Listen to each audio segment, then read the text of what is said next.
দেখছেন দেখছেন কি করছে? নামাজ পড়ছে। এত কষ্টের মধ্যেও নামাজ পড়তেছে। হ্যাঁ, এত কাজ করার পরেও এতগুলো এই যে এত কাজ করতেছে, ফাঁকে ফাঁকে আবার এসে নামাজও পড়তেছে। অনেক কষ্ট।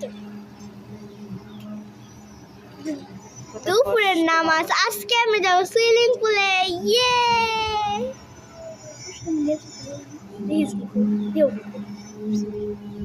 দেখেন সত্যি সত্যি লোকটা নামাজের জন্য ঠিকই দাঁড়িয়ে গেছে।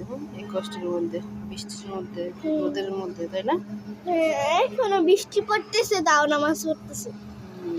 হালকা হালকা বৃষ্টি।